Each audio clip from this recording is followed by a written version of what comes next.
गुरु गोविंद दोऊ खड़े काके लागू पाए, बलिहारी गुरु आपनो जिन गोविंद दिया दिखाए। इस दोहे में कबीरदास जी ने गुरु के महत्व के बारे में बताया है।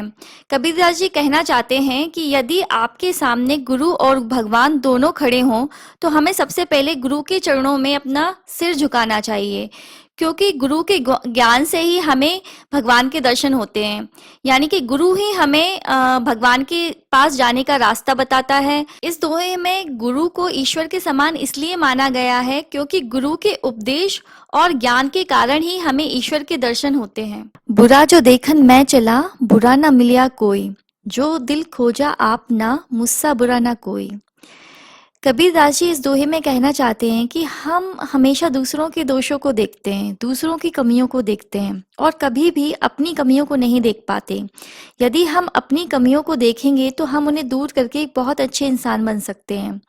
हमें दूसरों की गलतियां उनको नहीं बतानी चाहिए, बल्कि हमें अपनी गलतियों को दूर करने की ज़रूरत है और हमेशा हमें अपने मन के अंदर झांकना चाहिए, क्योंकि अगर हम अपने मन के अंदर झांकेंगे तब हमें पता चलेगा कि हम मुझ में कितनी कमियां हैं।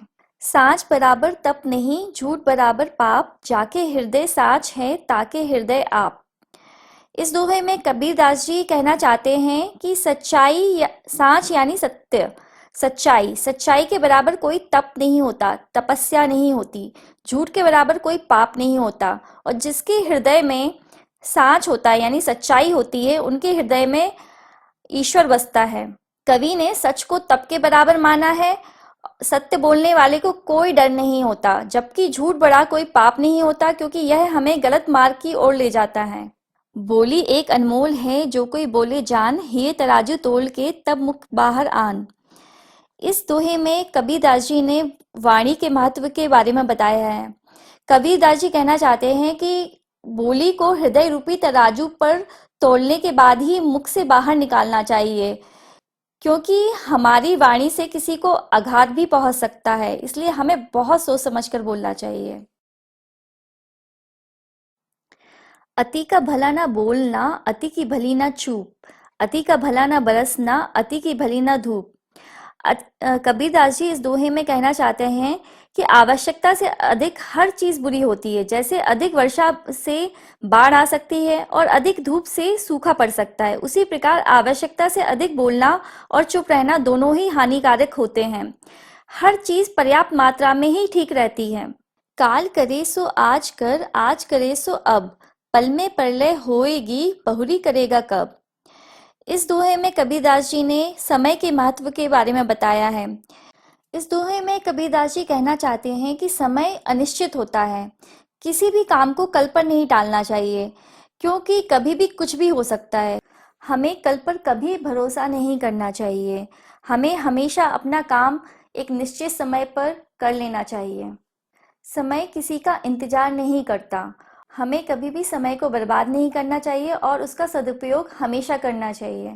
जाति ना पूछो साधु की, पूछ लीजिए ज्ञान, मोल करो तलवार का, पड़ा रहने दो म्यान। इस दोहे में कबीरदास जी कहना चाहते हैं कि हमें कभी भी साधु की जाति नहीं पूछनी चाहिए, परंतु उसके साथ हमें ज्ञान की बातें करनी चाहिए, उनसे ज्ञान लेना चाहिए। जिस प्रकार म्यान का कोई मूल्य नहीं होता, ऐसे ही जाति का कोई मूल्य नहीं होता। जिस प्रकार तलवार का मूल्य होता है, उसी प्रकार साधु के ज्ञान का मूल्य होता है, उसकी जाति का नहीं।